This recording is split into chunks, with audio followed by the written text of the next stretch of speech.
Have mercy on us.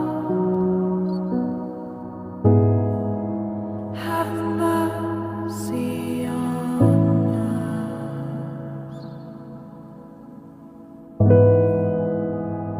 Lamb of God.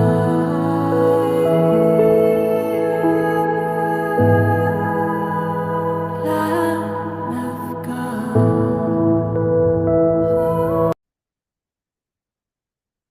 Shalom saudara-saudari yang terkasih dalam Kristus. Berjumpa kembali dalam channel Spiritualitas Kristiani. Semoga Anda semua ketika menonton ini dalam keadaan sehat walafiat. Pada kesempatan ini kita akan merenungkan atau membahas secara singkat, yaitu salah satu karunia paling agung dari Roh Kudus, yaitu karunia kebijaksanaan atau the gift of wisdom.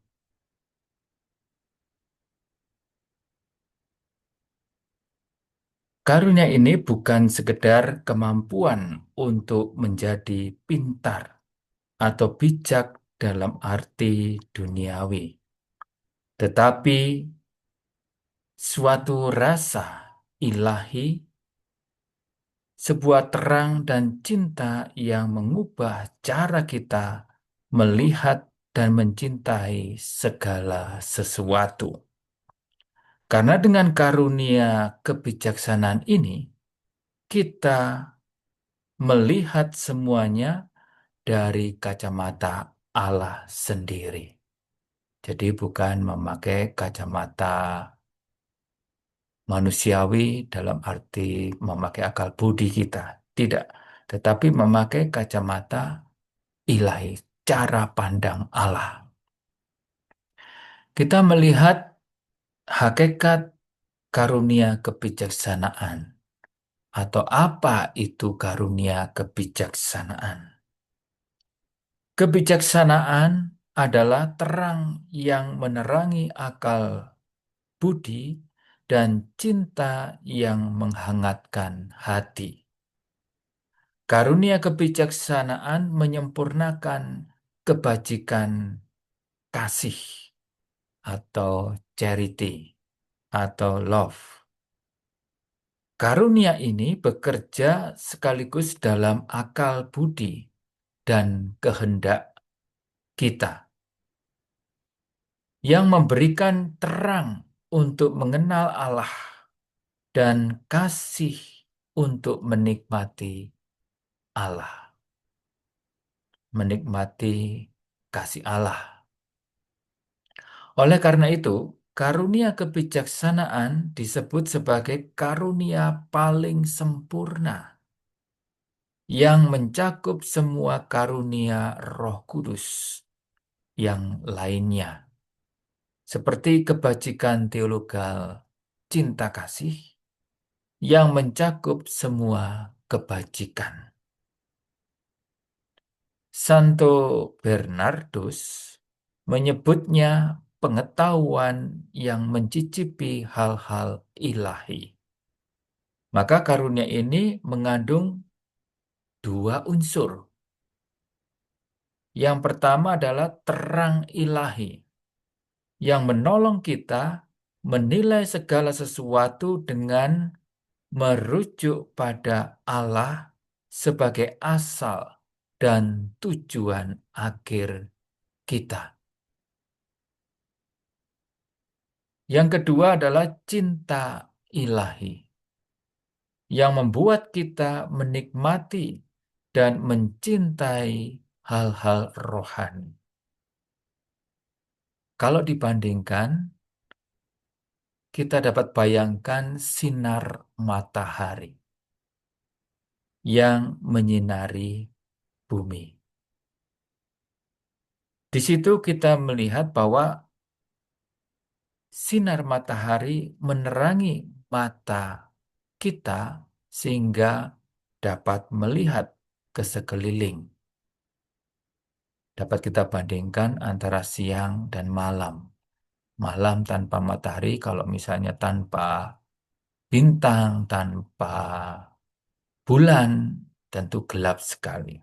Tetapi ketika siang menjadi terang sekali sehingga kita dapat melihat sejauh mata memandang. Kemudian dengan sinar matahari itu sekaligus menghangatkan tubuh kita, bahkan juga bisa kepanasan. Nah, demikian juga karunia kebijaksanaan ini memberi pengertian rohani dan sekaligus kenikmatan batiniah akan kasih Allah, mengobarkannya dengan cinta dan memenuhinya dengan sukacita. Benarlah yang dikatakan Mazmur 34 ayat 9. Kecaplah dan lihatlah betapa baiknya Tuhan itu. Kecaplah dan lihatlah betapa baiknya Tuhan itu.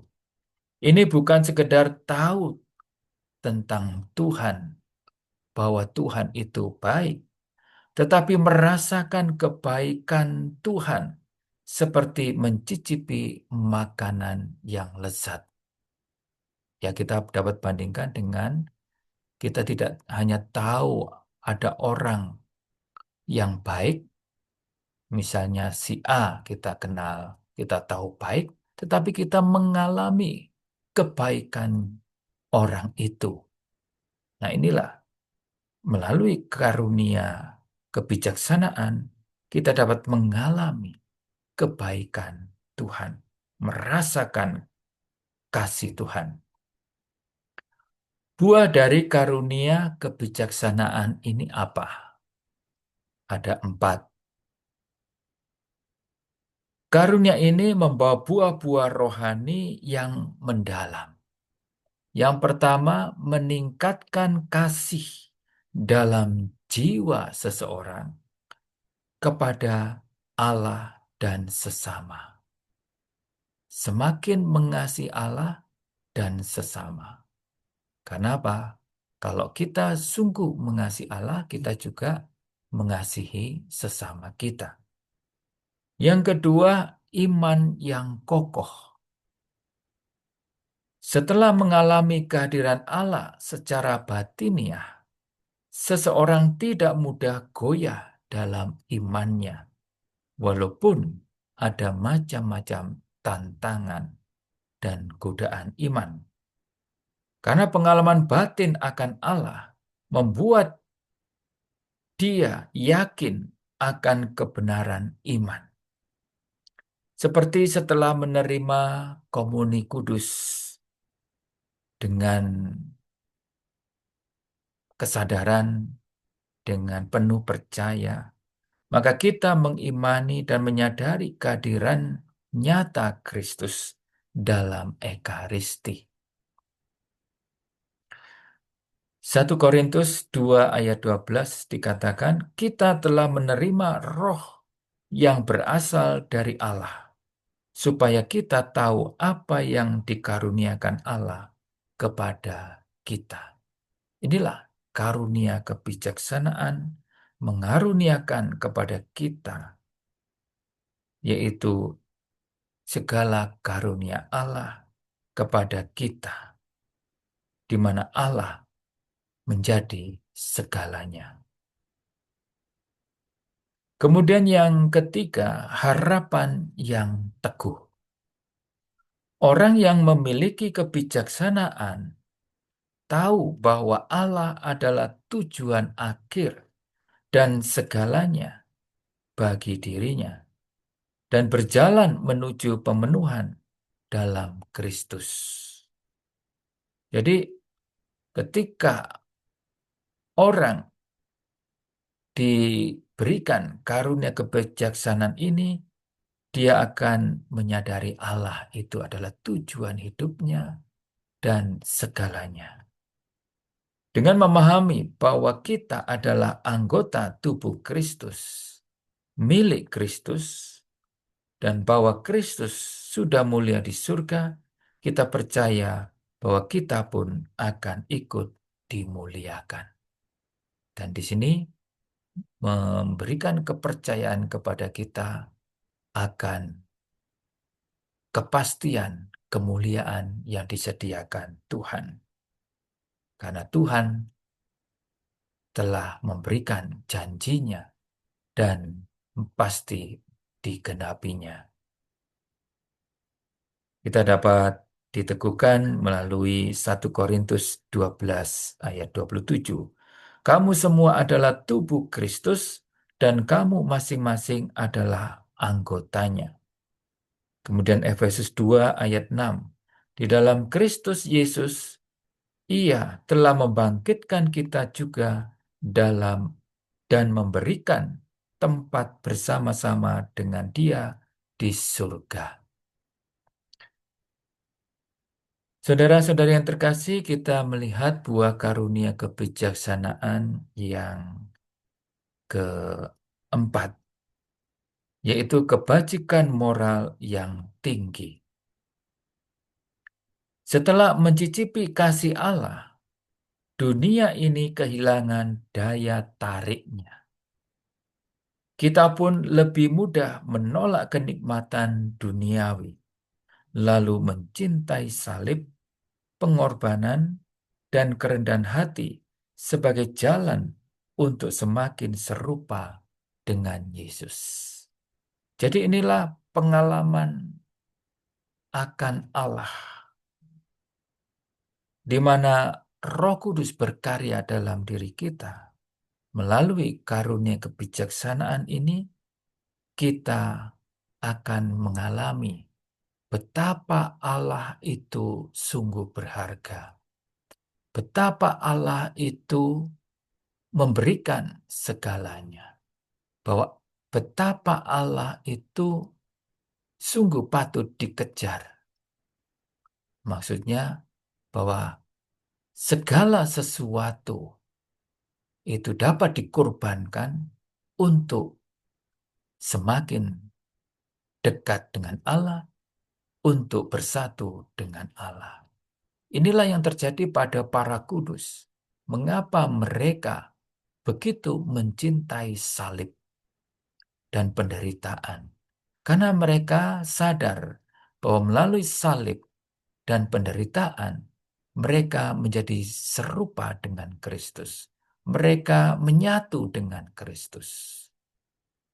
Maka itu kalau kita lari dari salib, kalau kita lari dari penderitaan, kita tidak tahan akan segala macam tantangan iman kita, maka di sini kita sebetulnya sangat memerlukan karunia kebijaksanaan ini.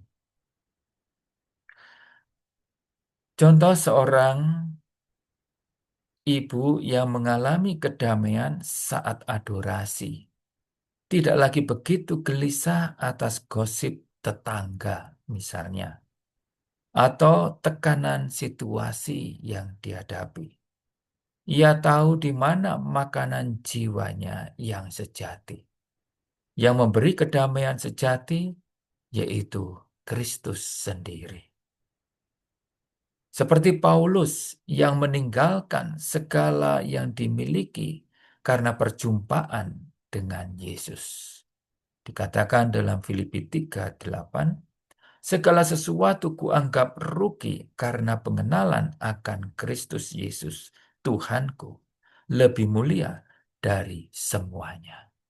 Maka saudara-saudari yang terkasih, ketika kita mengikuti Yesus dan belum dapat melihat Yesus sungguh berharga di atas segala sesuatu, berarti kita belum mengenal Kristus dengan sungguh-sungguh.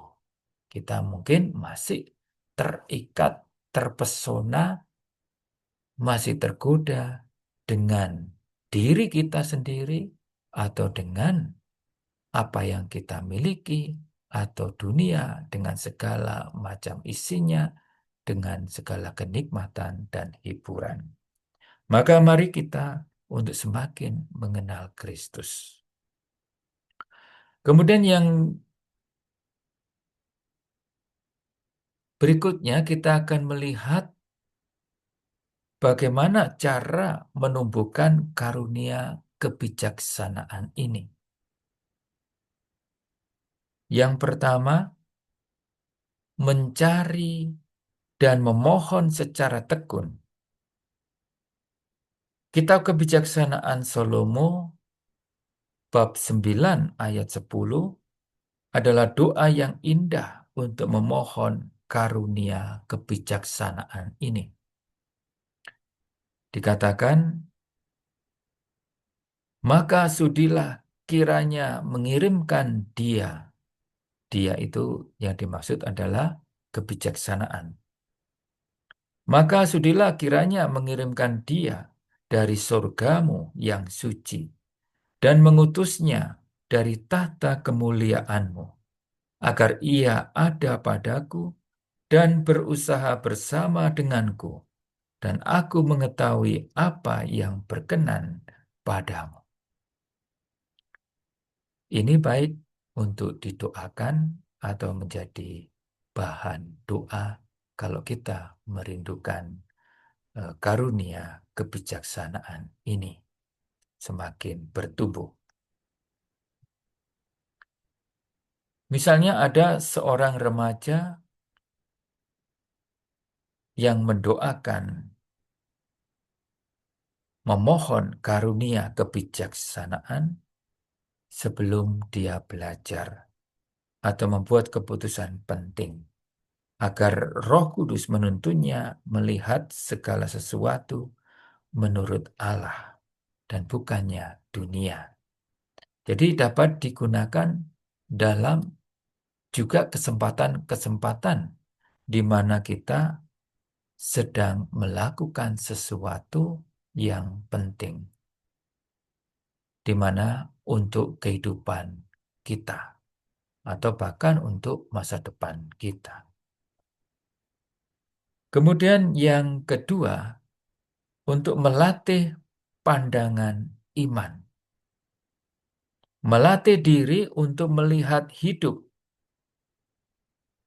segala kehidupan kita, termasuk dengan penderitaan, kegembiraan, dan segala realitas dalam hidup kita untuk melihatnya dalam terang rencana keselamatan Allah.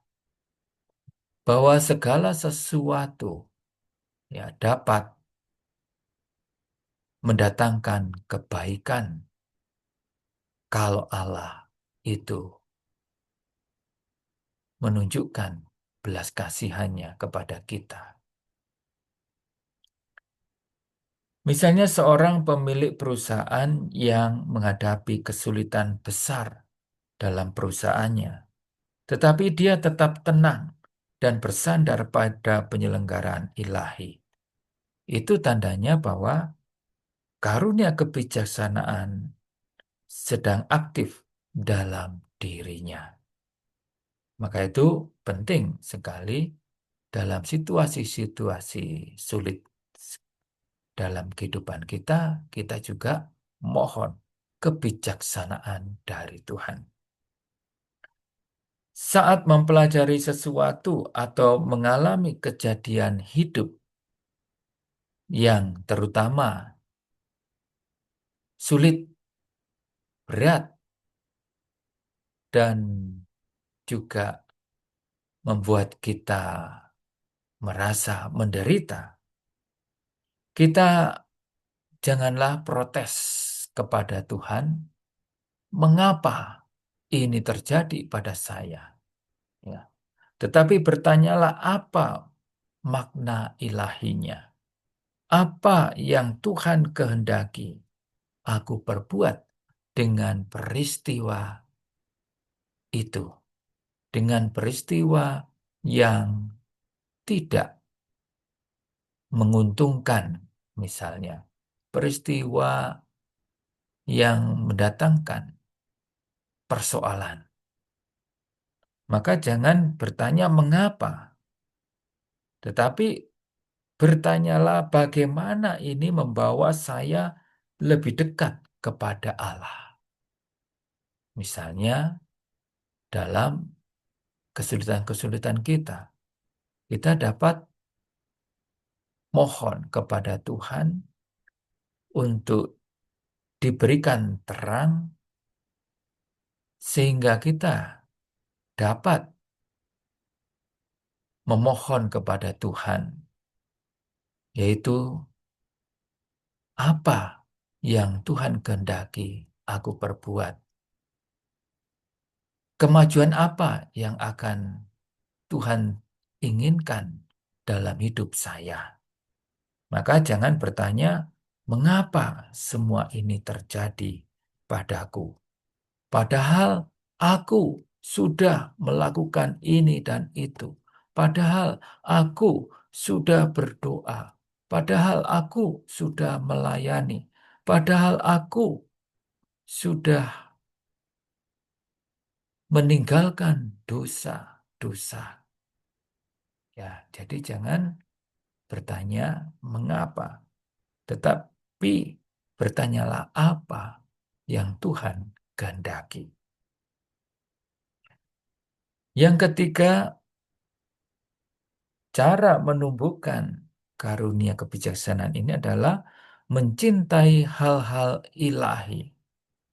Semakin kita mencintai misalnya kitab suci, sakramen-sakramen, terutama Ekaristi, sakramen tobat, dan tentunya menghayati sakramen baptis, sakramen krisma, sakramen perkawinan, ya. Atau juga kita mencintai atau tekun berdoa, kemudian juga perbuatan-perbuatan cinta kasih. Dari situ maka semakin hati kita terbuka untuk merasakan manisnya Allah, merasakan kasih Allah yang begitu indah. Dalam keterbukaan itu, Roh Kudus mencurahkan karunia kebijaksanaan, sehingga orang tersebut tidak hanya mengetahui kebenaran, yaitu kebenaran-kebenaran firman Tuhan, kebenaran-kebenaran iman, kebenaran-kebenaran misteri iman, tetapi merasakan dan menikmati kebaikan Allah secara rohani. Kitab Sirah 6 ayat 37 dikatakan, renungkanlah segala perintah Tuhan dan hendaklah selalu memikirkan hukumnya, maka ia akan memperkuat hatimu dan menganugerahkan kebijaksanaan yang kau inginkan. Jadi inilah yang terjadi pada orang yang mencintai hal-hal ilahi, terutama yaitu merenungkan firman Tuhan, akan memperoleh kebijaksanaan dari Roh Kudus, dari Tuhan. Misalnya seorang mahasiswa yang selalu berusaha ikut misa harian dan ikut dalam kegiatan-kegiatan di parokinya. Ia juga sering membaca kitab suci, bahkan rutin juga menuliskan refleksi dari bacaan kitab suci atau Lexio Divina. Dan dari situ ada buah-buahnya, bahwa teman-temannya begitu kagum ketika melihat si remaja ini yang begitu tenang menghadapi tekanan-tekanan studi atau menghadapi ujian maupun skripsi. Sedangkan teman-teman yang lain begitu cemas, takut, dan bahkan juga melakukan kecurangan-kecurangan di dalam studinya. Tetapi seorang yang tekun baca kitab suci ini justru tenang karena percaya Tuhan memberikan rahmat dalam studinya. Saudara-saudari yang terkasih dalam Kristus, karunia kebijaksanaan adalah cahaya dan api. Ia menerangi pikiran dan menghangatkan hati. Karunia kebijaksanaan ini mengajak kita untuk melihat segala sesuatu dari sudut pandang Allah, untuk menikmati kasih Allah dan mencintai hal-hal ilahi atau hal-hal rohani. Karunia kebijaksanaan ini meninggalkan segala yang fana demi yang kekal. Jadi mendorong kita untuk dapat melepaskan diri dari segala keinginan-keinginan bahkan yang tidak teratur, segala keinginan terhadap kefanaan dunia ini, dan untuk mengejar hal-hal yang surgawi. Saudara-saudari yang terkasih, mari kita mohon supaya Roh Kudus mencurahkan kepada kita, yaitu karunia kebijaksanaan ini, sehingga kita bertumbuh dalam karunia ini.